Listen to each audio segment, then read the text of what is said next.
శ్రీమాత్రే నమ. జయ గురు దత్తాత్రేయ నమ.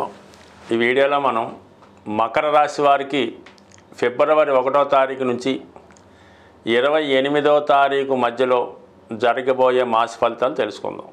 ఏదైనా మకర రాశి వారు జీవితంలో కష్టపడి సాధించవలసిందే తప్ప ఏది కూడా సునాయాసంగా వచ్చే అవకాశం ఉండదు. మరి ఈ నెల ప్రారంభంలో వారికి రవి రాశి యందు ప్రవేశించడం, అలాగే భాగ్యాధిపతితో కలిసి ఒక విధంగా ఒక మంచి బుధాదిత్య యోగం రాశి అందే నెల ప్రారంభంలో ఏర్పడటం వల్ల ఇది కొత్తగా వ్యాపారం ప్రారంభిద్దాం అనుకున్న వాళ్ళకి కొన్ని అవకాశాలు ఇవ్వడం జరుగుతూ ఉంటుంది. అలాగే ఇది విద్యార్థులకి వారికి ఉన్నత విద్య అవకాశాలు, విద్యలో కొంత ఇంప్రూవ్మెంట్ రావడం జరిగే అవకాశం ఉంది. అలాగే ఈ సమయంలో ఎవరైతే మీకు అన్ని విధాలా సహకరించి మీకు ప్రోత్సహిస్తూ ఉంటారో వారు చివరి నిమిషంలో డ్రాప్ అయిపోవడం వల్ల మీ ప్రయత్నాలు మీరే చేసుకోవాల్సి ఉంటుంది. మరి ఆ కారణం వల్ల ఏంటంటే మీరు ఈ సమయంలో ఏదైనా వివాహం లాంటిదో వ్యాపారం లాంటిదో ఎక్కువ ధనంతో కూడుకున్నటువంటి వ్యవహారం చేద్దామనుకుంటే మీరు కంపల్సరిగా ఇతరులని నమ్మకుండా, అలాగే బంధువుల్ని నమ్మకుండా మీ దగ్గర ధనం ఉంటే సరే, లేదంటే ఆ ప్రయత్నం మీకు మీరుగా చేసుకోగలిగితే దిగాలి తప్ప ఎవరో ఏదో చేస్తారు, సహాయం చేస్తారని ముందు మీరు వ్యవహారంలోకి దిగితే చివరి నిమిషంలో అది ఇబ్బంది పడి అటు వ్యక్తిగతంగా మీ యొక్క పరువుని, కుటుంబ పరువు కూడా పోయే విధంగా అవకాశం ఉంటుంది. కాబట్టి ఏదైనా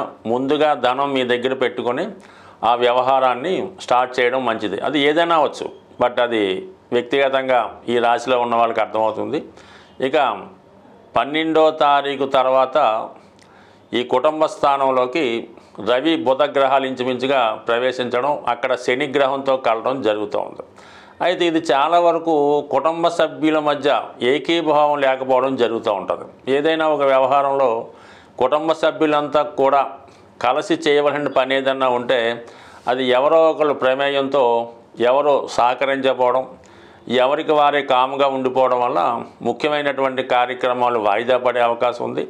అనూహ్యంగా మీరు ఒక సమస్య కోసమో, ఒక ప్రయత్నం కోసమో, ఒక పని కోసమో కొంత ధనాన్ని తెచ్చినప్పుడు అది అనుకోకుండా వేరే అవసరాలకో, మీ కుటుంబ సభ్యులు వేరే అవసరాలకో దాన్ని ఖర్చు పెట్టవలసి ఉంటుంది. కాబట్టి ఏదైనా అటు కుటుంబపరమైనటువంటి సమస్యలు, వ్యక్తిగత సమస్యలు జాతకుడిని చాలా వరకు ఇబ్బంది పెట్టే అవకాశం ఉంది. ఏదైనా ఒక ఫైనల్గా ఒక పని పూర్తయ్యే ముందు వచ్చినటువంటి ఇబ్బందులన్నీ జాతకుడు ఎదుర్కొంటే దాని తర్వాత ఆ పని, ఆ ప్రయత్నం పూర్తవుతుంది. కానీ ఇక్కడ ఒంటరి పోరాడడం తప్పనిసరి. ఏ ప్రయత్నం చేసినా మీకు సహకరించే వాళ్ళు తప్ప ఎవరు కూడా ఉండరు. దాన్ని ఆ కార్యక్రమాన్ని పాడు చేసేవాళ్ళు ఎక్కువగా ఉంటారు. కాబట్టి ఏదైనా ఒంటరి పోరాటం ఈ నెలలో మీరు చేయవలసి ఉంటుంది. అయితే మీకు కుజుడు 6వ స్థాన సంచారం వల్ల అతి కష్టం మీద మీ యొక్క ప్రయత్నాలు నెరవేరే అవకాశం ఉంది. చాలా కాలంగా పెండింగ్గా ఉండిపోయినటువంటి అటు మీ ఉద్యోగ సమస్యలు కానీ, కోర్టు సమస్యలు కానీ చాలా వరకు అవి మీకు అనుకూలంగా రావడం వల్ల కొంత వెలుసుబాటు, కొంత రిలీఫ్ మీకు వచ్చే అవకాశం ఉంది. అలాగే ఆర్థికపరమైనటువంటి ప్రయత్నాల్లో కేవలం రుణ ప్రయత్నాలు చాలా వరకు ఫలించే అవకాశం ఉంది. దానివల్ల మీకు కొన్ని సమస్యలు పరిష్కరించుకునే అవకాశం ఉంది. బట్ ఏదైనా చాలా వరకు ఎదిరించి పోరాడవలసి ఉంటుంది. అయితే ఎవరైతే కొత్త ఉద్యోగం కొరకు ఏదైనా క్రీడారంగం సంబంధించిందో, పోలీస్ డిపార్ట్మెంటో, మెడికల్ డిపార్ట్మెంటో దాంట్లో ఉద్యోగ ప్రయత్నాలు చేస్తున్న వారికి చాలా వరకు కొత్త ఉద్యోగ ప్రయత్నాలు చాలా వరకు ఫలించే అవకాశం ఉంది. అలాగే శత్రువులపై విజయాన్ని ఖచ్చితంగా సాధిస్తారు. అనారోగ్య సమస్యల నుంచి కూడా చాలా వరకు బయటపడే అవకాశం ఉంది. ఎవరైతే కొంతమంది ఇదే రాశిలో కొంత వయసు పైబడిన వారు, దీర్ఘకాలికంగా అనారోగ్య సమస్యలతో ఉన్నవారికి ఈ నెలలో ఏదైనా సర్జరీ ద్వారా కానీ, లేదంటే ఏదైనా ప్రకృతి వైద్యం ద్వారా కానీ కొంతవరకు మీ యొక్క ఆరోగ్యాన్ని మెరుగుపరిచే ప్రయత్నం చేసుకోవచ్చు. అయితే ఇన్ని ఇబ్బందుల్లో కూడా మీ యొక్క సంతానం అంటే మీ పిల్లల యొక్క అభివృద్ధి మీకు ఆనందంగా కలిగించే అవకాశం ఉంది. అంటే ఫిబ్రవరి 4 తర్వాత గురువు రుజుమార్గంలోకి రావడం వల్ల మీ పిల్లల యొక్క ఉద్యోగ ప్రయత్నాలు ఫలిస్తాయి. లేదా వారికి ఏదైనా శుభం జరగడం వల్ల మీ కొంతవరకు కొంత ఆనందాన్ని ఈ గురుగ్రహ అనుగ్రహంతో లభించే అవకాశం ఉంది. బట్ ఏదైనా దైవ బలంతో మీ సమస్యల్ని దైవం మీద భారం పెట్టి మీ యొక్క ప్రయత్నం మీరు చేయడం వల్ల చివరి నిమిషంలో అయినా సక్సెస్ అయ్యే అవకాశం ఉంటుంది. సాధారణంగా మన రాశి ఫలితాలు ఫాలో అవుతున్న వారికి గ్రహాలు ఎంత అనుకూలంగా ఉన్నా ప్రతికూలంగా ఉన్నా మీరు నివసిస్తున్నటువంటి గృహం తాలూకా వాస్తు ప్రభావం కూడా చాలా వరకు ఈ మీ యొక్క నష్టాలు లాభాల మీద ఆధారపడడం జరుగుతూ ఉంటుంది. సుమారుగా మీ గృహంలో వివాహ ప్రయత్నాలు వాయిదా పడుతున్నాయి, ఎంత ప్రయత్నం చేసినా వివాహం జరగడం లేదనుకున్నప్పుడు మీ గృహంలో వాయువ్య భాగంలో దోషం ఉందేమో గమనించండి. ఆ దోషం సరి చేసుకోవడం వల్ల మరి వివాహాలు తొందరగా జరుగుతాయి. ఇక మీ కుటుంబంలో పిల్లలకి ఉద్యోగాలు రావడం లేదు, వాళ్ళు ఊరిక ఖాళీగా కాలక్షేపం చేస్తున్నారు అనుకున్నప్పుడు ఖచ్చితంగా మీకు ఈశాన్య భాగంలో దోషం ఉండడం జరుగుతూ ఉంటుంది. మరి ఈశాన్య భాగంలో దోషాన్ని సరి చేసుకోవడం వల్ల మీ యొక్క ముఖ్యంగా మగపిల్లలకి ఉద్యోగ ప్రయత్నాలు ఫలించే అవకాశాలు ఉన్నాయి.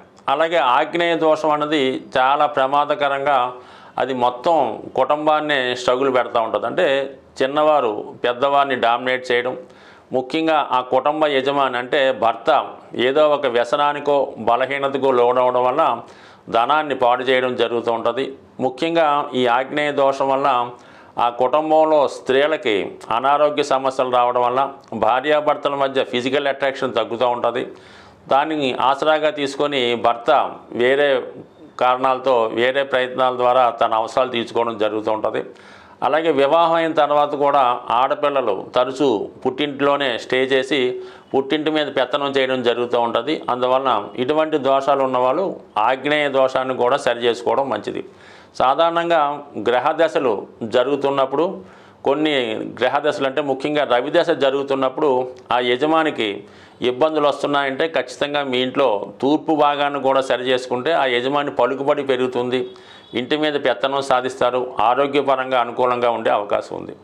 అదే శుక్ర మహాదశ జరుగుతున్నప్పుడు స్త్రీలకి అనారోగ్య సమస్యలు, ఎక్కువ ధనం ఖర్చు అవ్వడం, లగ్జరీగా ఇన్ఫ్లుయెన్స్ అవ్వడం ఇవన్నీ జరుగుతున్నప్పుడు మరి ఆగ్నేయ భాగాన్ని సరి చేసుకుంటే శుక్రదశ యోగించే అవకాశం ఉంది. బట్ ఏదైనా కేవలం మన గోచారాన్ని పట్టుకొని దాని మీదే కాకుండా మనకి జరిగే దశలు, అలాగే మనం నివసిస్తున్నటువంటి గృహం, మనకు ఉన్నటువంటి ఇతర స్థిరాస్తుల యొక్క ప్రభావం కూడా మానవుడి యొక్క జీవితం మీద పడుతూ ఉంటుంది. కాబట్టి ఏదైనా ఒక సమస్య దీర్ఘకాలికంగా ప్రయత్నం చేసినా ఎంత ప్రయత్నం చేసినా సక్సెస్ అవటం లేనప్పుడు అటు జాతకాన్ని అటు గోచారాన్నితో పాటు మనం నివసిస్తున్నటువంటి గృహాన్ని కూడా సరి చేసుకోవడం వల్ల ఖచ్చితంగా మీ యొక్క సమస్యలు పరిష్కారం అయ్యే అవకాశం ఉంటుంది. స్వస్తి.